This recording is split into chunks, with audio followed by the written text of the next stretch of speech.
Bismillahirrahmanirrahim. Assalamualaikum warahmatullahi wabarakatuh.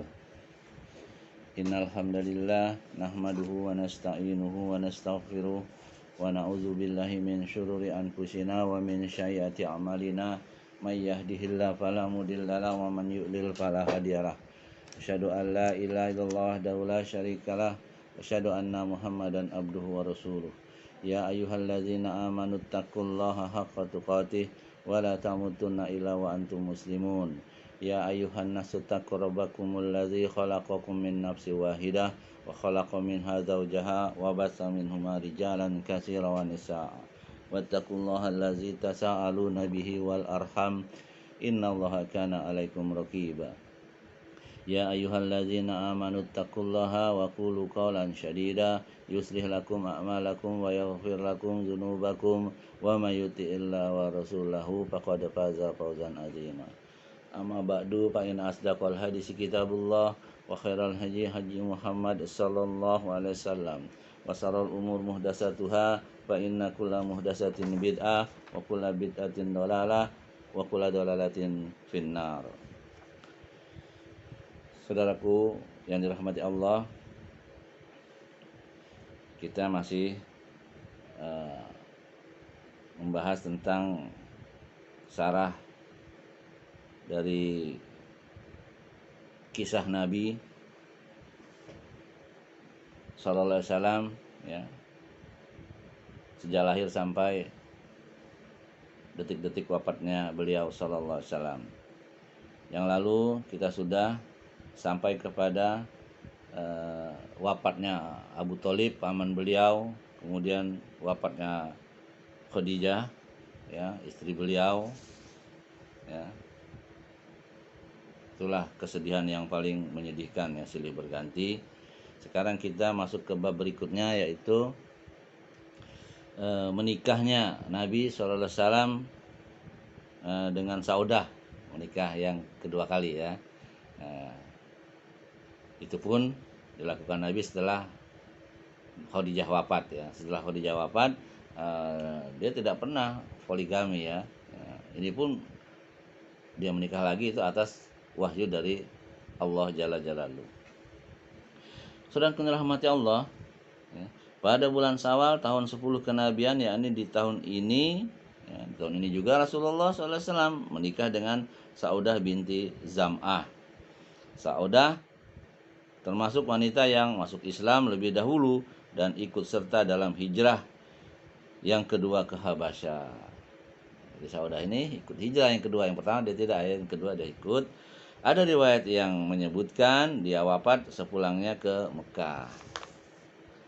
Ketika dia sudah melewati masa iddah, Rasulullah SAW melamar dan menikahinya. Dia adalah wanita pertama yang dinikahi oleh beliau SAW sepeninggalnya Khadijah. Lalu setelah berlalu beberapa tahun, berselang dia menghadiahkan jatah gilirannya kepada Aisyah radhiyallahu anha. Itu, ya. Jadi pernikahan yang kedua itu setelah Khadijah wafat, ya. Kemudian dia nikah dengan Saudah, kemudian juga dengan Aisyah, ya, dan dengan yang lain-lainnya. Faktor pendorong kesabaran dan ketegaran kaum muslimin, ya. Setelah beliau SAW ditinggal oleh paman dan istrinya yang pertama, ya, Khadijah. Seorang yang berhati lembut akan berdiri tercenung, ya. Pada para cendekiawan akan saling bertanya di antara mereka, apa sebenarnya sebab-sebab dan faktor-faktor yang telah membawa kaum muslimin mencapai puncak dan batas tak tertandingi dalam ketegarannya. Bagaimana mungkin mereka bisa bersabar menghadapi penindasan demi penindasan yang membuat bulu roma merinding dan hati gemetar begitu mendengarnya, ya. Karena sepeninggalnya Nabi, sepeninggalnya pamannya, ya, Abu Thalib, penindasan luar biasa, ya, pada Nabi dan kaum muslimin. Tadi kaum muslimin saja pengikutnya, tapi setelah pamannya meninggal, kemudian istrinya Khadijah meninggal, penindasan udah bertuju kepada Nabi kita Muhammad SAW. Melihat fenomena tersebut yang menggetarkan jiwa ini, ya,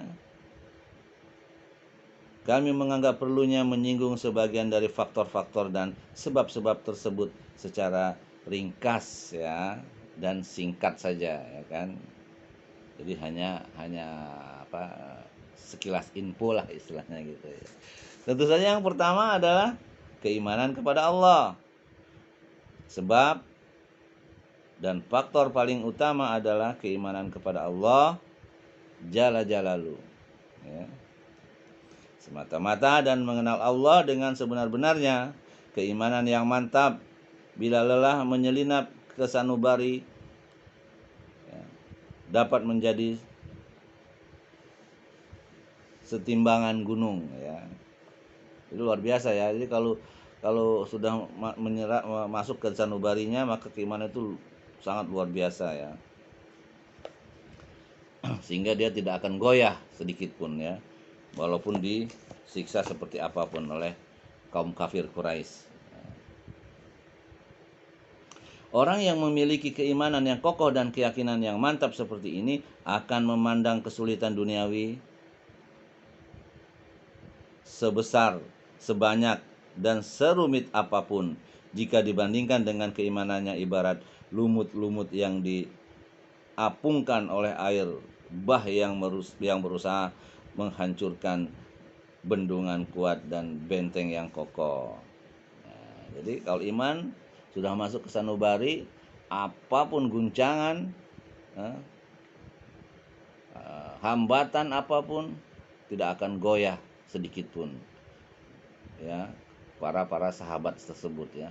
Bahkan semakin kokoh beliau dengan keyakinan keislaman yang dibawa oleh Nabi kita Muhammad SAW. Maka dia tidak akan memperdulikan rintangan apapun, ya, karena telah mengenyam manisnya iman. Jadi kalau orang udah mengenyam manisnya iman, segala sesuatunya nggak ada artinya. Dunia ini kecil, ya, nggak ada artinya apapun, sedikit pun tidak ada. Tuh, ya.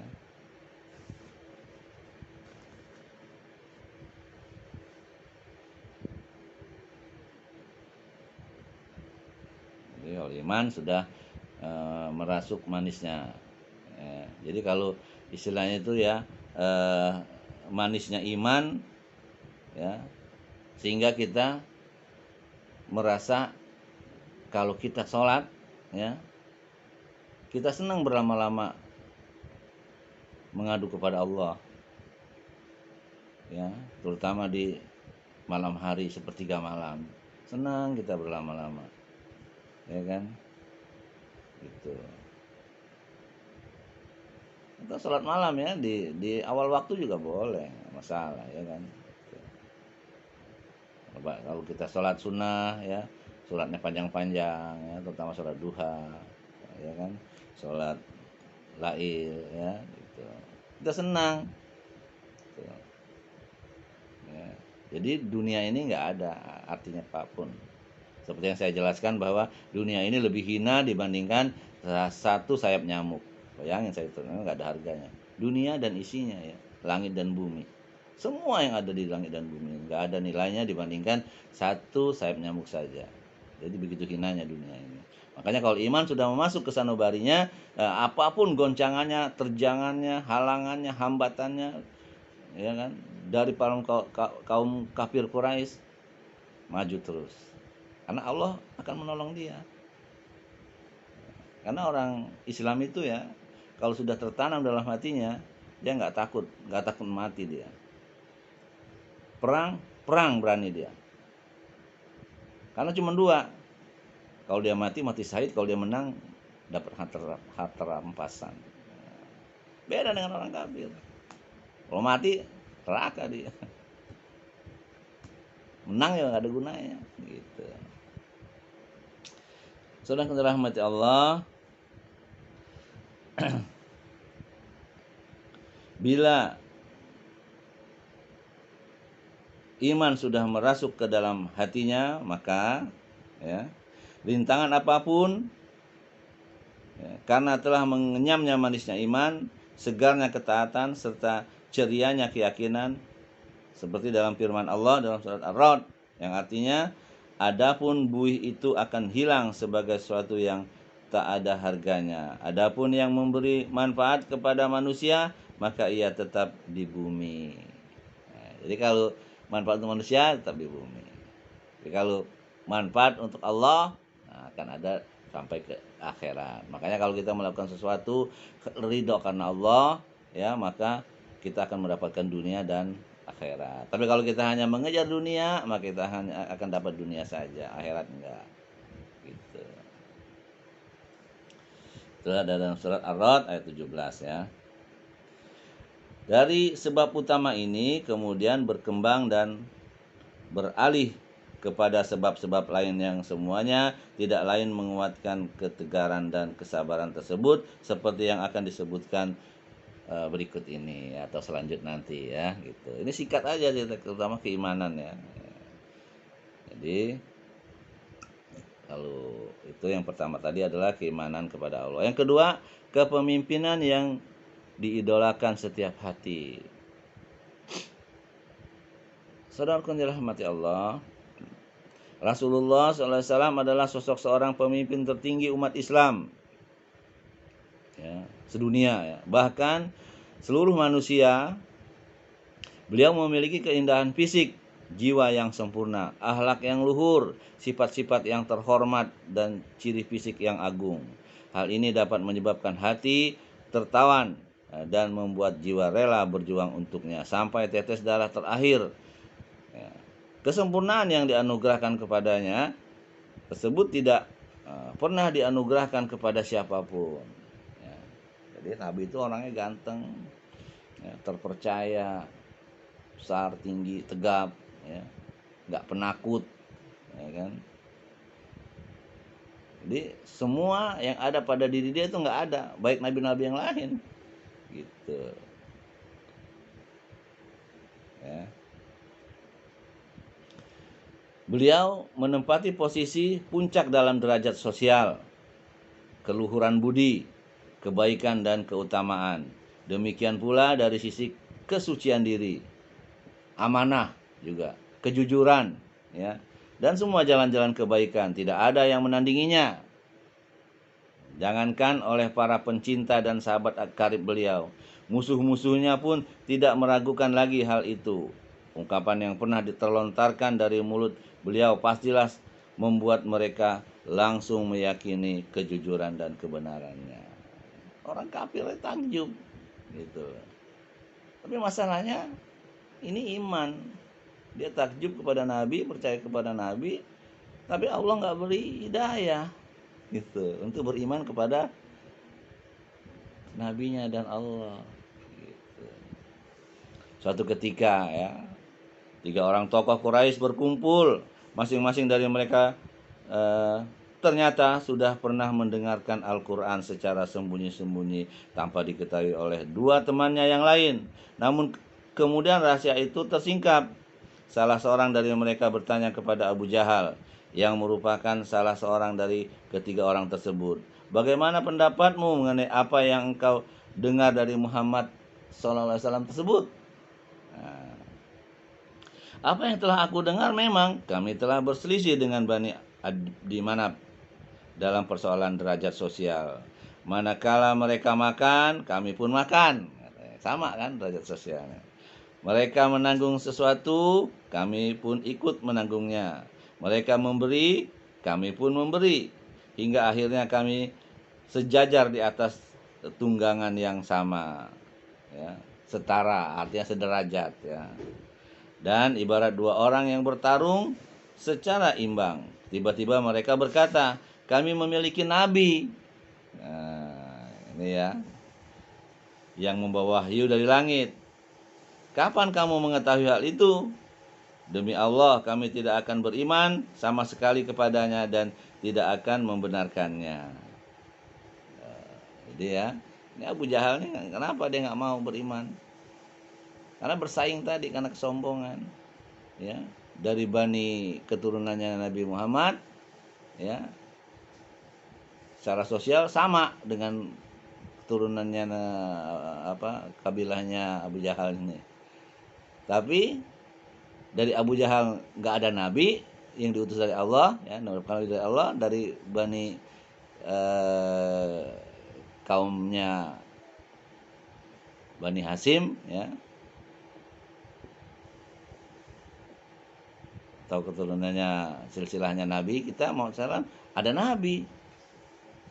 Makanya dia bersumpah, saya nggak mau beriman karena beda, kata dia bilang gitu. Kalau semuanya sama, ya, gitu kan. Ini adalah dalam kitab Ibnu Hisham. Saudaraku dirahmati Allah, Abu Jahal pernah berkata, wahai Muhammad, sesungguhnya kami tidak pernah mendustakanmu, akan tetapi kami mendustakan apa yang engkau bawa. Lalu turunlah ayat ini yang artinya dalam surat Al-An'am ya 33. Ya. Sebenarnya mereka bukan mendustakanmu, tetapi orang-orang yang zalim itu mengingkari ayat-ayat Allah. Mereka percaya ya, tidak mendustainya. Tapi mereka mengingkari ayat-ayat Allah. Karena apa? Karena wahyu turunnya kepada kaumnya mereka, Nabi Muhammad SAW, bukan kepada kaumnya Abu Jahal, ya gitu. Ya, inilah ya, karena kesombongan, akibat kesombongan, ya, nggak mendapat hidayah dia. Makanya jadi orang jangan sombong, jangan takabur, ya. Karena takabur, sombong itu sifat syaitan. Buktinya syaitan aja nggak mau sujud, diperintah oleh Allah untuk sujud kepada Nabi Muhammad SAW. Sedangkan malaikat sujud. Artinya sujud penghormatan ya, bukan sujud penyembahan. Setan nggak mau karena gengsi tadi. Kenapa aku harus sujud dengan Adam yang dibuat dari tanah yang menjijikkan, sedangkan aku dari api, lebih hebat, kata dia. Masya Allah ya. Dia sendiri yang mengklaim lebih hebat. Allah tidak mengatakan demikian. Saudara yang rahmat Allah, suatu ketika kaum kafir mempermainkan beliau dengan saling menggerlingkan mata di antara mereka. Makanya kalau orang ngedip-ngedip itu bahaya itu ya. Sama dengan syaitan. Mereka melakukan itu hingga 3 kali. Pada kali ketiga ini barulah beliau SAW menanggapi, wahai kaum Quraisy, sungguh aku datang membawakan sembelihan untuk kalian. Ucapan beliau ini berhasil mengalihkan konsentrasi mereka. Bahkan orang yang paling besar di antara mereka sempat memberikan ucapan selamat kepada beliau dengan sebaik ucapan yang pernah beliau dapatkan. Masya Allah ya, orang yang paling besar ya. Ketika mereka melemparkan kotoran onta ke arah kepala beliau saat sedang sujud, beliau mendoakan kebinasaan atas mereka.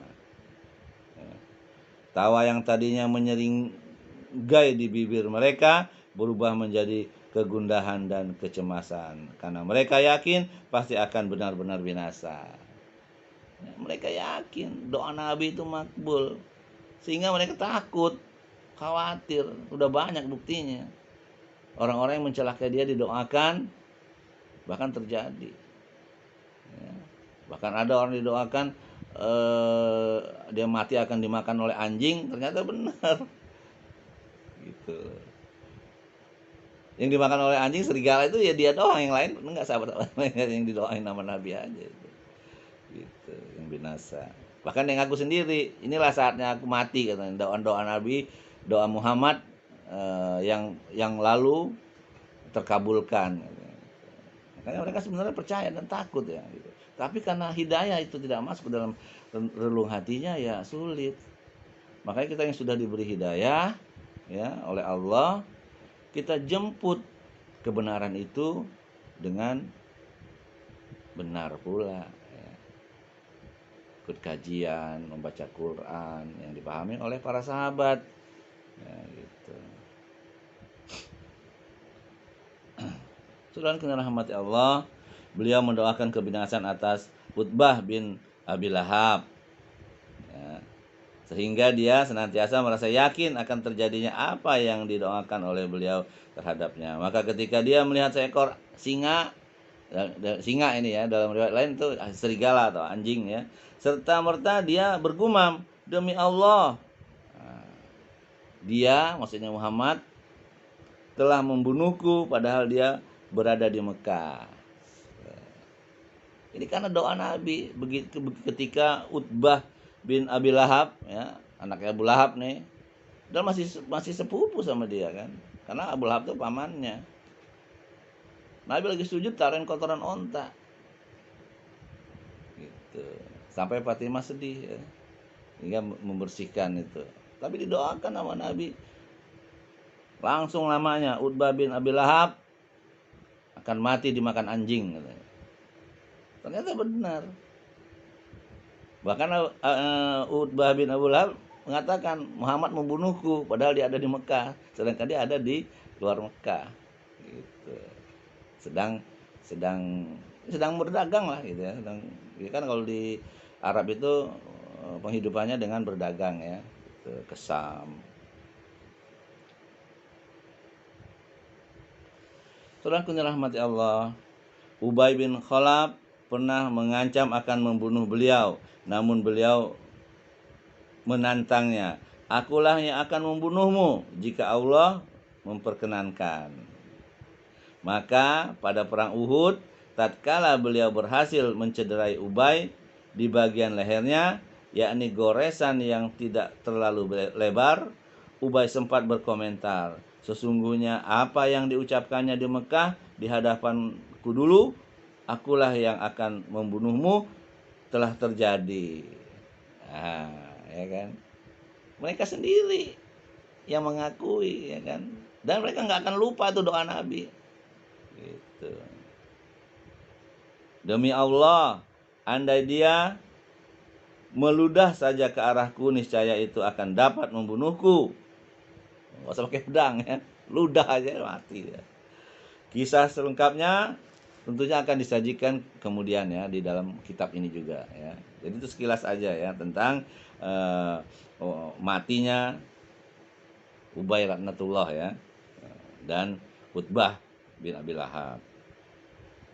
Kemudian kisah berikutnya, Sa'ad bin Mu'az pernah berkata saat berada di Mekah kepada Umayyah bin Khalaf, sungguh aku telah mendengar Rasulullah SAW bersabda, sesungguhnya mereka kaum muslimin akan membunuhmu. Nah, kepada Umayyah bin Khalaf ya gitu. Ini Sa'ad bin Mu'az ini juga sudah masuk Islam dia ya. Gitu. Tadinya dia sebelumnya kafir. Mendengar ucapan ini, dia tampak sangat takut sekali dan berjanji untuk tidak akan keluar dari Mekah. Takut dia, takut. Tapi diejek dia sama Abu Lahab ya. Kamu dikatain banci lah segala macam lah gitu. Akhirnya dia berangkat, dia pura-pura berangkat. Tapi diikutin. Akhirnya berangkat juga, akhirnya mati juga dia kan gitu. Ketika dia dipaksa Abu Jahal ya, bukan Abu Lahab ya. Karena Abu Jahal sama Abu Lahab itu beda. Kalau Abu Jahal itu dari kaum ini juga dari kaum Quraisy juga gitu kan. Cuman kalau Abu Lahab itu kan pamannya gitu. Dia sama-sama terlaknat ya. Ketika dipaksa oleh Abu Jahal untuk ikut serta dalam perang Badar, dia membeli unta yang paling bagus di Mekah agar dapat digunakannya bila suatu ketika akan kabur. Saat itu istrinya berkata kepadanya, "Wahai Abu Sofyan," wahai Abu Sofwan ya. Abu Sofwan ya, kan Abu Sofyan. "Apakah engkau lupa apa yang dikatakan saudaramu dari Yathrib tersebut?" Dia mengingatkan istrinya. Ya, wahai Abu Sofwan, apakah engkau lupa yang dikatakan saudaramu dari Yathrib? Dia menjawab, demi Allah, bukan demikian, tetapi aku tidak akan mau berhadapan langsung dengan mereka kecuali memang jaraknya benar-benar sudah dekat. Ya, ini ada dalam Sahih Bukhari. Ya, kisah ini di bab 2 halaman 563. Akhirnya yang saya ketahui bahwa dia pergi karena malu dikatain bancil lah. Akhirnya dia pergi pakai baju perang, ya. Tapi diikutin oleh Abu Jahal nih, dia pengen tahu kan bener gak nih. Ternyata dia pergi, akhirnya dia mati juga ya. Demikianlah, padahal cuma tergores dikit doang ya. Nah, dia pun berkata, seandainya pun Nabi Muhammad, seandainya nggak bilang Nabi dia, seandainya Muhammad meludahkan ludahnya ke mukaku juga akan mati, dia bilang gitu. Demikianlah kondisi musuh-musuh Rasulullah sallallahu alaihi wasallam. Ya, kondisi musuh dia ya seperti Utbah, Ubay dan Umayyah bin Khalaf ya.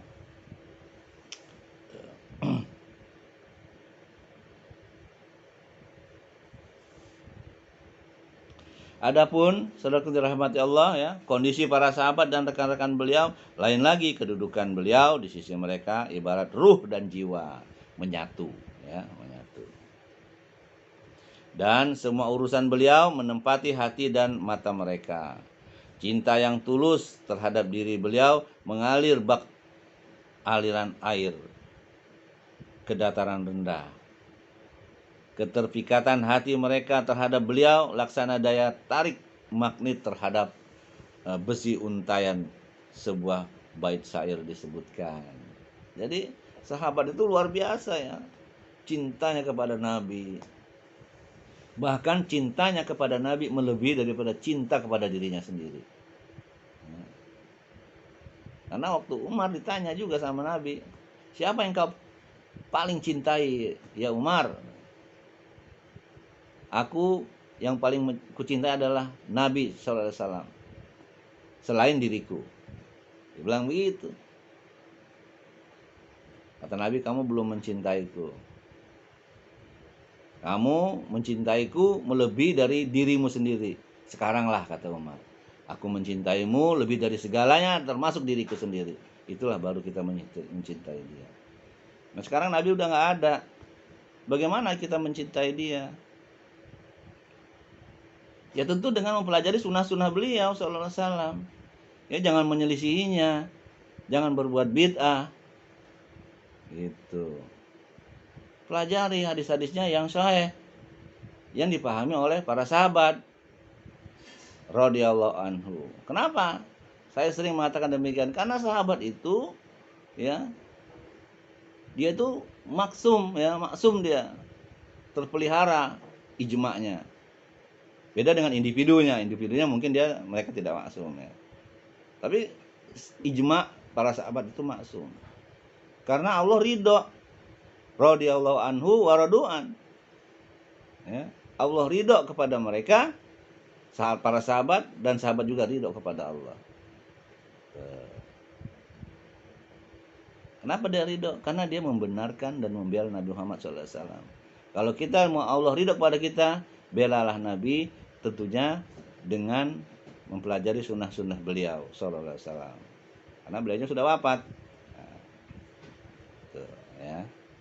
Sekali lagi, janganlah kita berbuat bid'ah, artinya menyelisihi apa yang disabdakan beliau sallallahu alaihi wasallam, tentunya yang dipahami oleh para sahabat radhiyallahu anhu.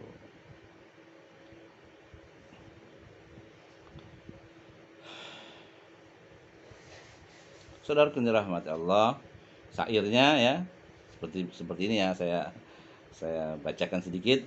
Sosoknya ibarat bahan baku bagi setiap tubuh dan magnet yang menarik hati setiap manusia.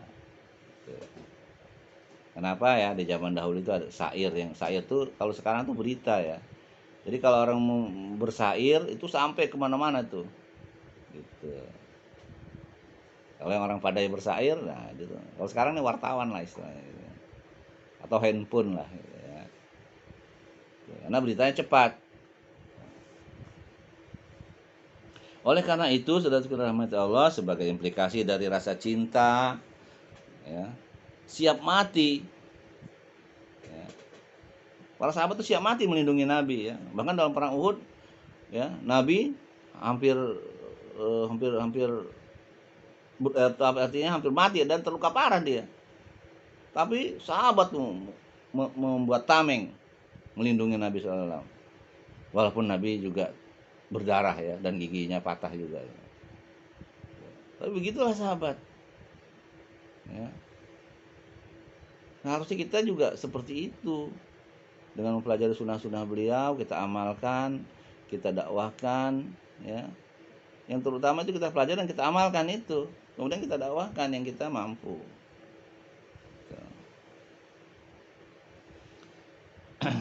Jadi mereka para sahabat siap mati untuk membela nabinya. Mereka menjadi tidak gentar meskipun taruhannya leher harus terpenggal. Asalkan kuku beliau tidak terkelupas atau kaki beliau tidak tertusuk duri. Luar biasa para sahabatnya.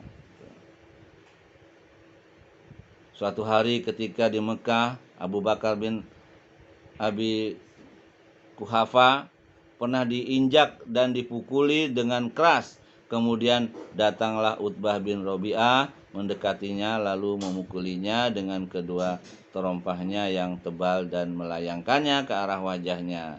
Lalu melompatlah hingga jatuh di atas perutnya sehingga membuat wajahnya penuh dengan luka. Abu Bakar ya, siksa oleh para sahabat-sahabat yang lain, bukan sahabat ya, orang-orang kaum kafir Quraisy tersebut. Setelah itu ya, dia dibawa oleh suku Bani Taim dengan membungkusnya terlebih dahulu dengan kain, kemudian dimasukkan ke rumahnya. Mereka sama sekali tidak menyaksikan lagi bahwa dia pasti sudah tewas. Saat hari beranjak sore, dia tersadar dan berbicara bagaimana keadaan Rasulullah. Tuh, sahabat Abu Bakar luar biasa ya. Padahal dirinya hampir mati ya, nggak sadar diri. Begitu sadar, yang dia tanya siapa? Rasulullah. Bagaimana keadaan Rasulullah? Dia nggak mikirin dirinya sendiri.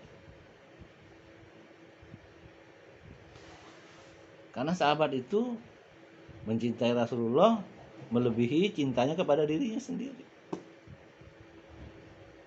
Apalagi cuma keluarga, ada apa-apanya. Gitu. Makanya dia begitu tersadar, yang dia tanya siapa? Bagaimana keadaan Rasulullah Sallallahu Alaihi Wasallam?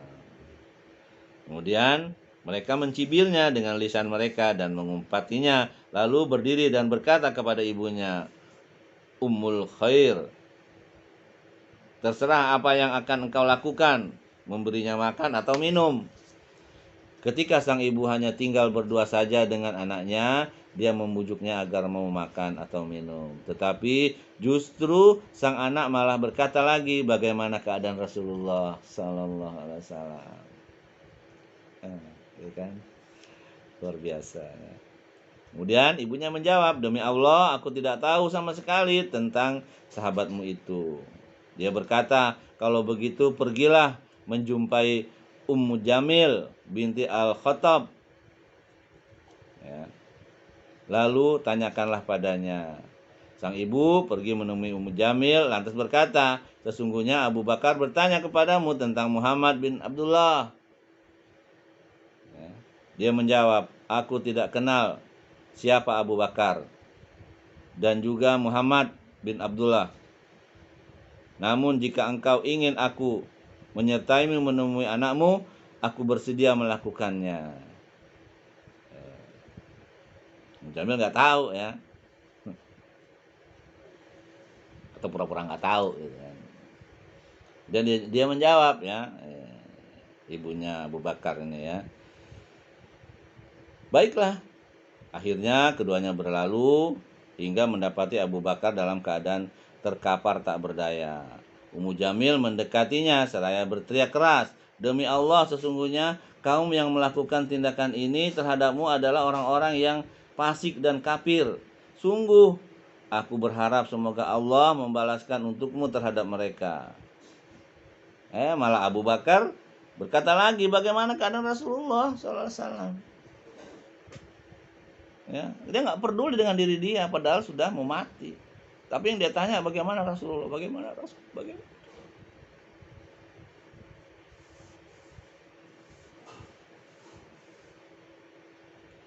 Nah, gitu ya. Kemudian Ummu Jamil, nah ini masih keluarganya Abu Thalib juga ya. Ummu Jamil berkata, ini ibumu, ikut mendengarkan. Dia berkata, engkau tidak usah khawatir terhadapnya. Dia menjawab, beliau SAW dalam kondisi sehat dan bugar. Dia berkata lagi, di mana beliau sekarang?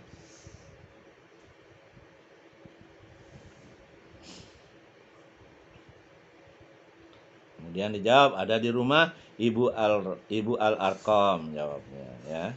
Dia berkata lagi, aku bersumpah kepada Allah untuk tidak mencicipi makanan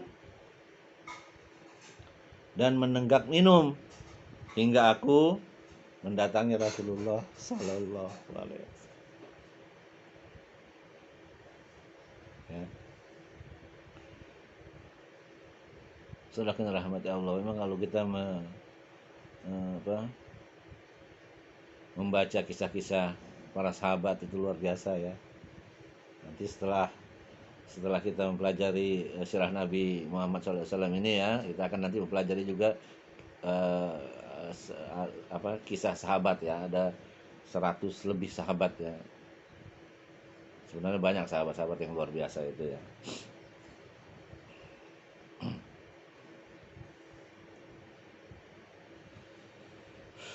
Jadi dia nggak mau minum, makan sebelum ketemu Rasulullah SAW. Padahal kondisi dia sangat parah. Ya. Bakar. Luar biasa para sahabat ya. Kita tidak bisa seperti mereka ya, para sahabat. Makanya Allah ridho pada para sahabat tersebut. Ya. Sekarang kita tinggal mempelajari hadis-hadisnya dan mengamalkannya. Jangan menyelisihinya. Keduanya mengulur-ulur waktu sejenak hingga saat kondisi Abu Bakar sudah stabil dan kasak kusuk, orang mulai sepi. Keduanya berangkat keluar membawanya dengan dipapa, lalu dipertemukan dia dengan Rasulullah Sallallahu Alaihi Wasallam. Ya, ini bisa dilihat di kitab Al-Bidayah wa Nihayah bab 3 halaman 30 ya. Nanti kita akan pelajari ini ada 4 khalifah ya. Abu Bakar, Abu Bakar, Umar, Utsman dan Ali. Dia ada gitu sejarahnya beliau ya, radhiyallahu anhu. 4 orang itu ya. Itu khalifah ya.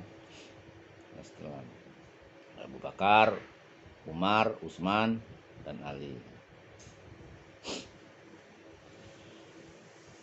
Saudara yang dirahmati Allah, bentuk kecintaan yang demikian langka serta pengorbanan hidup seperti ini akan kami nukil pada beberapa bagian dari buku ini. Ya, kata penulis buku ini ya. Beliau adalah Syekh Safiur Rahman Al-Mubarakfuri ya, Al-Mubarakfuri.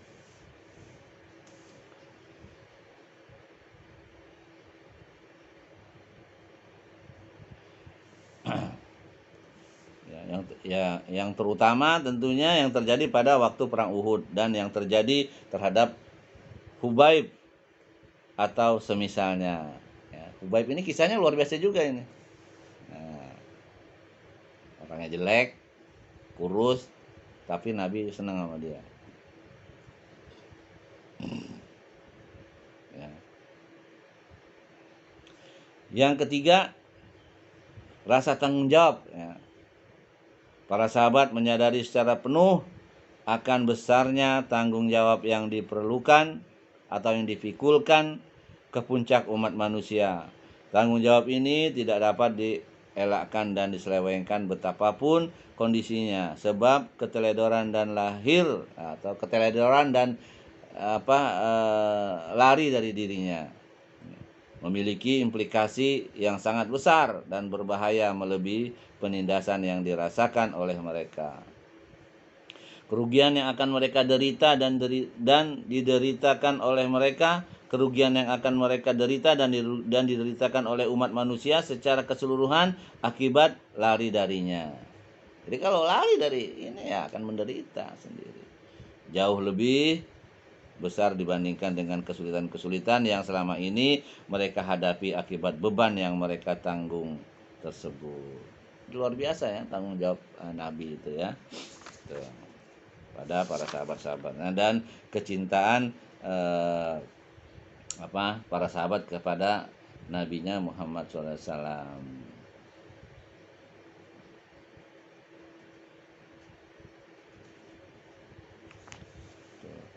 Jadi kecintaan para sahabat ya, itu luar biasa ya. Kemudian yang keempat, kecintaannya kepada para nabinya SAW, yaitu iman ya kepada hari akhirat. Ini merupakan salah satu faktor yang menguatkan tumbuhnya rasa tanggung jawab tersebut. Mereka memiliki keyakinan yang kuat bahwa kelak mereka akan dibangkitkan menghadap Robnya semesta alam. Amal mereka dihisab dengan sedetil-detilnya, baik yang besar maupun yang kecil. Jadi hanya ada dua pilihan, ke surga yang penuh dengan kesenangan abadi atau ke neraka yang kekal abadi ya. Ke jahim yang penuh dengan azab yang kekal di sana. Ya, nauzubillah. Ya, kita berlindung kepada Allah agar kita dimasukkan ke dalam surganya Allah, yaitu surga Firdaus yang paling tinggi ya, bersama para nabi, para syuhada ya. Kita berdoa juga untuk semua orang tua kita ya, mertua kita, istri dan anak-anak kita, keluarga kita ya, kakak dan adik kita, dan kaum muslimin ya. Tentunya kita berdoa agar dimasukkan ke dalam surga Firdaus tanpa hisab dan dijauhkan dari neraka jahanam. Karena dari sekarang berbuatlah amal kebaikan karena akan dihisab kelak ya. Mereka menjalani kehidupan antara rasa takut dan pengharapan, mengharapkan rahmat Rob mereka dan takut akan siksanya. Mereka adalah sebagaimana yang difirmankan dalam surat Al-Mu'minun ayat 60. Wallazina yu'tuna ma atau wa qulubuhum. Artinya, dan orang-orang yang memberikan apa yang telah mereka berikan dengan hati yang takut. Jadi semua apapun yang kita lakukan, amalkan, kita hanya takut kepada Allah. Kita hanya ingin ridhonya Allah. Mereka mengetahui bahwa dunia dengan kesengsaraan dan kesenangan yang ada di dalamnya tidak mempunyai nilai sedikit pun dibandingkan dengan kehidupan di akhirat, sekalipun hanya seberat sayap nyamuk. Gitu, ya kan? Jadi dunia ini hina. Ya, tidak sebanding dengan satu sayap nyamuk. Saya tidak ada sebandingannya. Padahal berapa harga sayap nyamuk? Bahkan orang dikasih aja nggak mau ya, apalagi suruh beli. Artinya begitu hinanya dunia dan isinya ini. Tapi orang berlomba-lomba mengejarnya, ya, sampai rupa ibadah, bahkan sampai korupsi, ya kan? Tidak sadar dia bahwa itu semua akan dihisab. Saudaraku rahmati Allah, pengetahuan mereka yang demikian tertanam mengenai hal inilah yang membuat ringan kepayahan, kesulitan, dan kepahitan yang mereka hadapi di dunia. Bahkan mereka tidak pernah mempedulikannya atau merasa sedih karenanya. Bahkan terbetik di hati mereka pun tidak. Ya, dunia itu nggak ada dalam hati dia, dikejar-kejar terus ya, gitu kan. Seperti itu. Yang kelima itu Al-Quran. Ya, sudah tertanam juga di dalam hati para sahabat. Ya. Pada rentang waktu yang amat kritis dan sulit ini, turunlah surat-surat dan ayat-ayat Allah guna memberikan hujah dan argumentasi atas kebenaran risalah Islam dan prinsip-prinsip yang merupakan poros dakwah. Al-Quran tampil dengan gaya bahasa yang kuat dan indah, mengarahkan kaum muslimin kepada kondisi atau kepada pondasi-pondasi yang kelak ya, atas ketentuan Allah akan berbentuk di atasnya komunitas manusia yang paling agung dan mempesona di muka bumi ini, yaitu masyarakat Islam. Ya, surat-surat dan ayat-ayat tersebut juga amat membangkitkan sensitivitas dan motivasi kaum muslimin untuk bersabar dan pantang menyerah, menguraikan sikap tersebut dengan bahasa permisalan dan menjelaskan kepada mereka hikmah di balik itu. Ya. Dan Allah berfirman dalam surat Al-Baqarah ya, ayat 214. A'udzubillahi minasyaitonirrajim. Am hasibtum an tadkhulul jannata walamma ya'tikum mathalul ladzina khalaw min qablikum massathumul ba'sa'u wad-dharra'u wa zulzilu hatta yaqular rasulu wallazina amanu ma'ahu mata nasrullah ala inna nasrallahi qarib. Artinya, apakah kamu mengira bahwa kamu akan masuk surga padahal belum datang kepadamu cobaan sebagaimana halnya orang-orang terdahulu sebelum kamu? Mereka ditimpa malapetaka dan kesengsaraan serta digoncang dengan bermacam-macam cobaan, sehingga berkata Rasulullah dan orang-orang yang beriman bersamanya, bilakah datangnya pertolongan Allah? Ingatlah, sesungguhnya pertolongan Allah itu amat dekat. Allah katakan, jangan kamu merasa sudah beriman sebelum ada cobaan datang kepada dirimu. Jadi kalau kita mendapatkan satu cobaan, tentunya kita harus bersabar. Makanya orang Islam itu selalu beruntung. Dia dapat rezeki, dia bersyukur, bersedekahlah, apalah, berbuat baiklah. Mendapat cobaan, mereka bersabar. Beda dengan orang kafir. Dapat rezeki, dia foya-foya, senang-senang. Begitu dapat cobaan, ngeluh. Gitu. Nah, cobaan di dunia ini, siksaan di dunia ini nggak ada apa-apanya dibandingkan dengan cobaan atau siksaan di akhirat kelak. Gitu. Tentu saja kita berharap lagi, sekali lagi kita mengharapkan ridho Allah dan dimasukkan Allah ke dalam surga Firdaus tanpa hisab. Kemudian ayat yang berikutnya dalam surat Al-Ankabut ayat 2 sampai dengan 3. A'udzubillahi minasyaitonirrajim. Ahasiban nasu ayyutraku ayyakulu amanna wa hum la yuftanun. Ayat yang ketiga, walaqad fatannal ladzina min qablihim fala ya'lamanna Allahul ladzina shadaku wa la ya'lamannal kadzibin. Artinya, apakah manusia itu mengira bahwa mereka dibiarkan saja mengatakan kami telah beriman, sedang mereka tidak diuji lagi. Dan sesungguhnya kami telah menguji orang-orang sebelum mereka. Maka sesungguhnya Allah mengetahui orang-orang yang benar dan sesungguhnya dia mengetahui orang-orang yang dusta. Al-Ankabut ayat 2-3. Masya Allah. Kemudian ayat-ayat tersebut juga mementahkan argumentasi kaum kafir dan para pembangkang dengan bantahan yang membuat mereka mati kutu sehingga tidak memiliki trik lain untuk mengelak. Ayat-ayat tersebut sekali lagi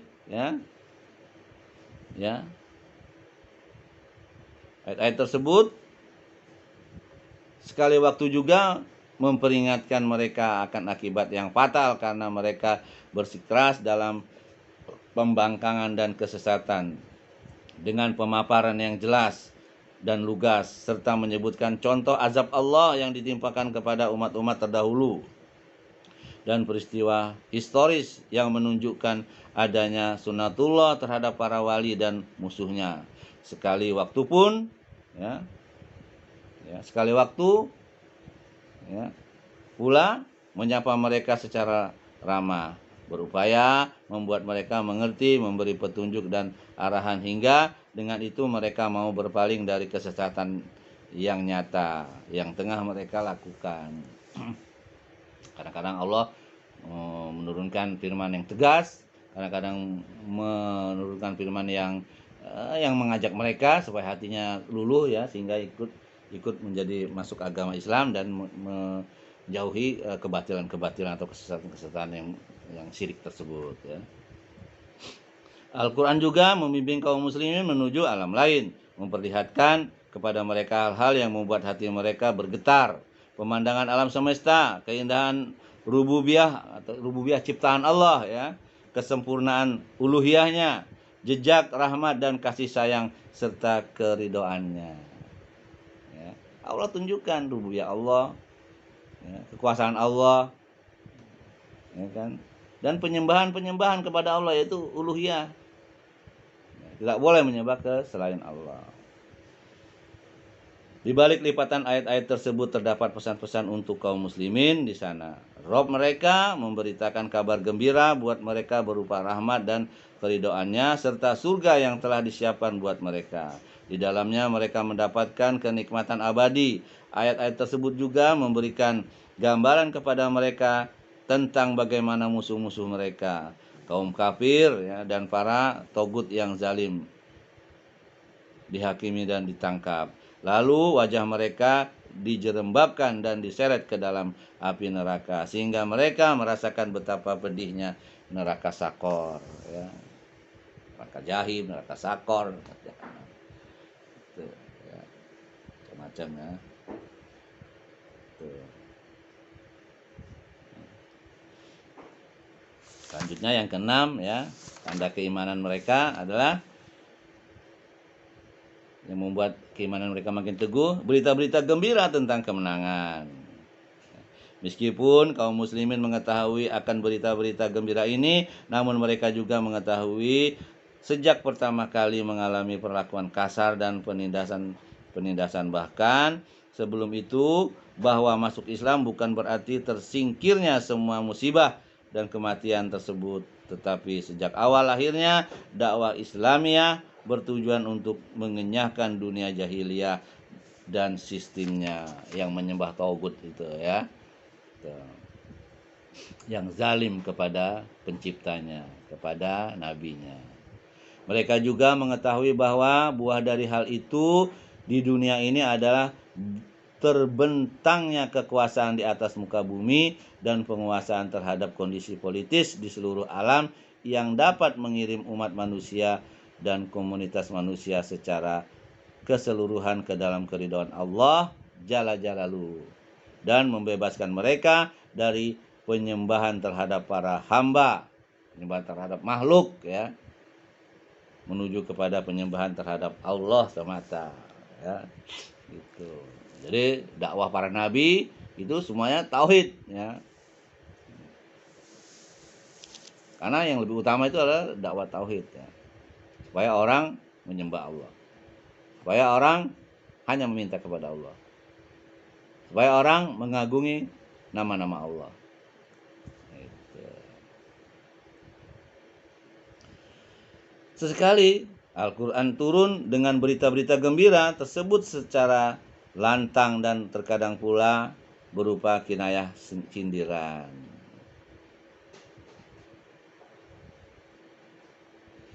Maka, saudaraku dirahmati Allah, di dalam rentang waktu yang amat kritis seperti ini, di mana bumi dirasakan sempit oleh kaum muslimin, mencekik mereka, bahkan seakan ingin mengakhiri kehidupan mereka, turunlah ayat-ayat yang mengisahkan tentang pendustaan dan pengingkaran yang terjadi antara para nabi-nabi terdahulu dan umat mereka. Ayat-ayat tersebut berisi hal yang menyinggung kondisi-kondisi yang persis sama dengan kondisi-kondisi kaum muslimin di Mekah dan orang-orang terhadap dan orang-orang kafir ya. Kafir. Jadi kaum-kaum sebelum Nabi itu udah hampir sama gitu. Bahkan mereka juga lebih kejam gitu kan, mengingkari dakwah nabinya. Ayat-ayat tersebut kemudian menyinggung peralihan kondisi yaitu kebinasaan kaum kafir dan orang-orang yang zalim dan kesuksesan hamba-hamba Allah di dalam mewarisi kekuasaan di muka bumi dan seluruh negeri. Di dalam kisah-kisah ini terdapat isyarat yang jelas akan kegagalan penduduk Mekah nantinya serta kesuksesan kaum muslimin dan dakwah Islamiyah yang mereka bawa. Jadi apapun yang diserang orang penduduk Mekah ya, orang-orang kafir Quraisy akan kalah. Islam akan jaya. Itu hiburan buat para sahabat pengikutnya Nabi Muhammad SAW. Di dalam tenggang waktu tersebut turunlah beberapa ayat yang secara tegas memberitakan kabar gembira perihal kemenangan kaum mukminin sebagaimana di dalam beberapa firman-Nya berikut ini. Yang artinya ya dalam surat As-Saffat ya, Saffat ayat 171 sampai 177 ya.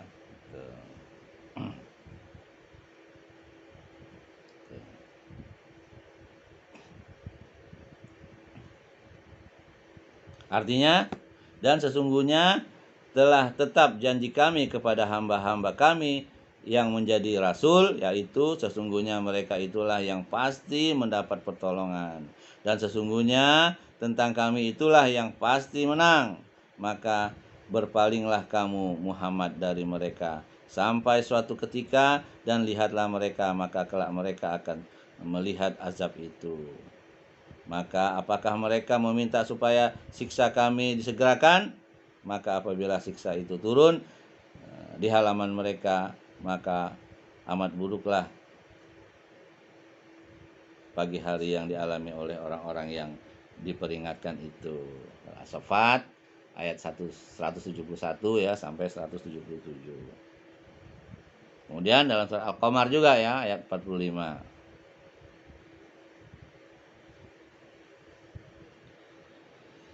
A'udzubillahi minasyaitonirrajim.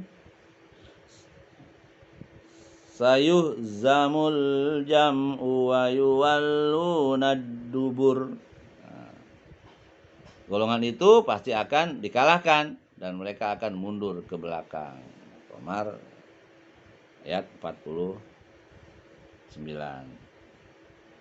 Intinya hampir sama dengan surat tadi surat As-Saffat ya ayat 171 sampai 177. Nanti Anda bisa lihat sendiri di tafsir Ibnu Katsir ya. Karena sini tidak dijelaskan secara rinci atau tidak ditulis ya Al-Qur'annya ya. Kemudian juga dalam firman-Nya dalam surat Shad ya ayat 11 ya. A'udzubillah hisamiul alim minasyaitonirrajim. Jundum ma hunalika mahzumum minal ahzab. Suatu tentara yang besar yang berada di sana dari golongan-golongan yang berserikat pasti akan dikalahkan. Ini kabar gembira ya kemenangan dan kabar gembira surga. Kemudian firman-Nya yang turun terhadap orang-orang yang berhijrah ke Habasyah dalam surah An-Nahl ayat 41. A'udzubillahi samiul alim minasyaitonirrajim. Wallazina hajaru billahi min ba'di ma zulimu lanubawwi annahum fid dunya hasanah wala ajrul akhirati akbar law kanu ya'lamun. Artinya, dan orang-orang yang berhijrah karena Allah sesudah mereka dianiaya, pasti kami akan memberikan tempat yang bagus kepada mereka di dunia. Dan sesungguhnya pahala di akhirat adalah lebih besar kalau mereka mengetahuinya. Jadi kenikmatan dunia itu nggak ada apa-apanya. Bagi orang beriman dikasih kenikmatan dunia, tapi akhirat juga diberi. Beda dengan orang kafir ya. Ya, di dunia dia dapat, di akhirat enggak. Amalnya seperti debu yang berterbangan. Ya. Ini dalam surat An-Nahl ayat 41. Kemudian firman berikutnya, tatkala mereka bertanya kepada beliau tentang kisah Nabi Yusuf alaihissalam. Ya, dalam surat Yusuf ayat 7 ya. Laqad kana fi Yusuf wa ikhwatihi ayatul lis-sa'ilin. Ulangin ya. Laqad kana fi Yusuf wa ikhwatihi ayatul lis-sa'ilin. Sesungguhnya ada beberapa tanda-tanda kekuasaan Allah pada kisah Yusuf dan saudara-saudaranya bagi orang yang bertanya. menyiksa Yusuf ya, yang dia dibuang oleh saudaranya ya, karena iri ya dia. Nah, Yusuf dan Benyamin itu disayang ya. Yusuf dan Benyamin itu adik-beradik ya, satu ibu. Ya satu ibu. Dengan saudara yang lain ibu ya. Ini maka iri ya. Karena Nabi Yusuf disayang oleh ayahnya yaitu Yakub ya.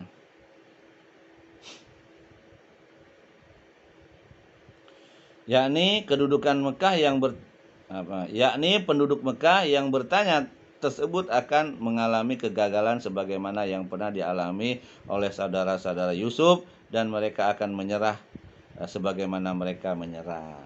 Jadi sebelum Mekah ditaklukkan itu udah dikasih kabar bahwa Mekah itu akan dikalahkan. Makanya mereka diperintahkan oleh Allah ya, Nabi untuk hijrah ke Madinah. Kemudian dalam firman yang lain ya,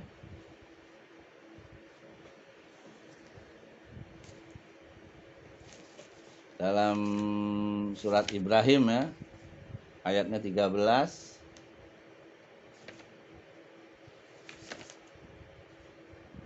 sampai 14 ya, 13 sampai 14.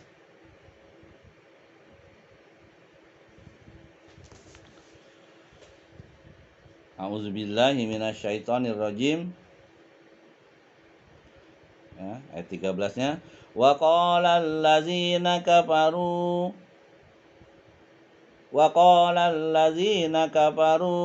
lirusulihim lanukhrijannakum min ardina aw lata'udunna fi millatina fa'auha ilaihim rabbuhum lanuhlikanna az-zalimin.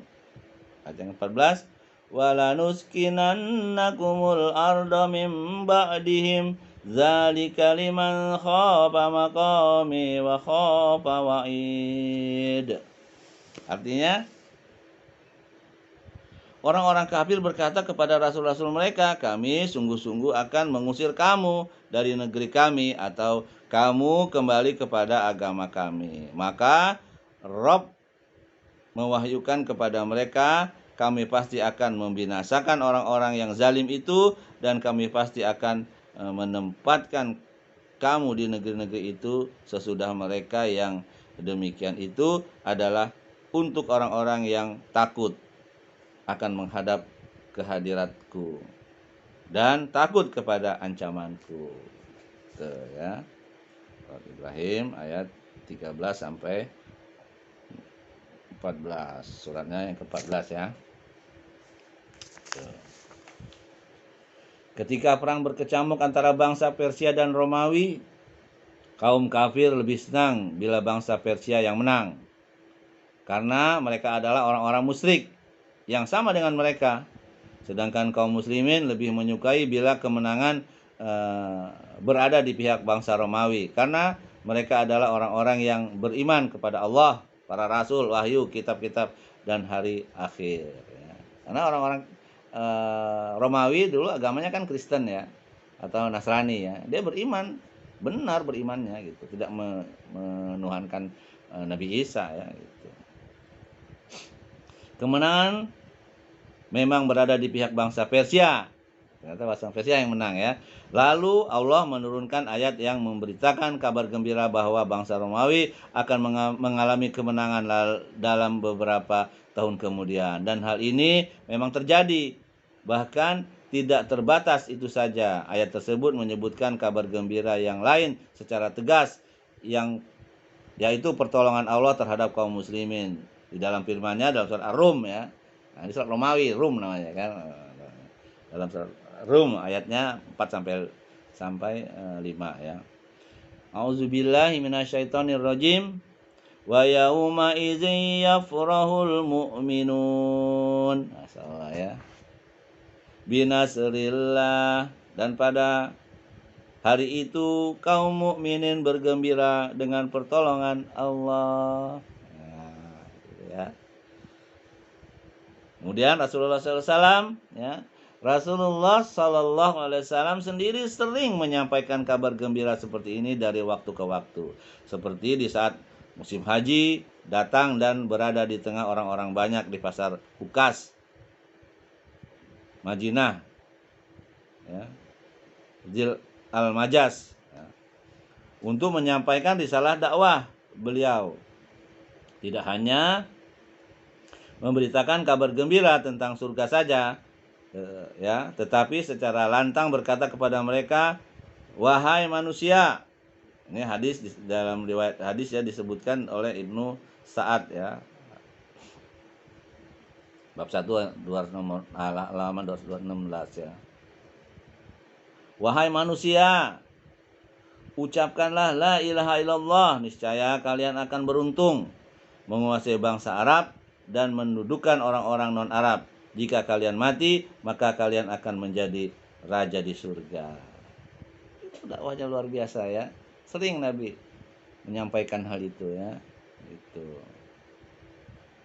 mengajak manusia untuk menyembah Allah, ya, mentauhidkan Allah, sehingga nanti bangsa Arab akan dikuasai dan non-Arab juga akan dikuasai. Bila wafat akan menjadi raja di surga. Masya Allah ya. Subhanallah. Demikian pula tentang jawaban Nabi SAW terhadap delegasi ya.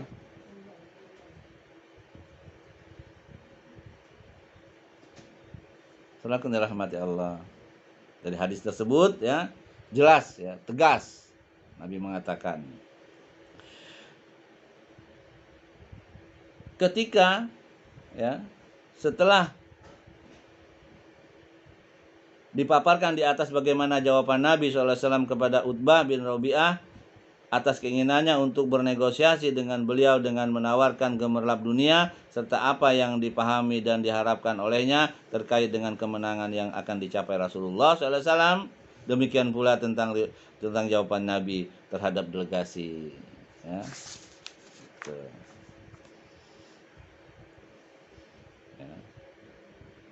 Yang mendatangi Abu Thalib ya.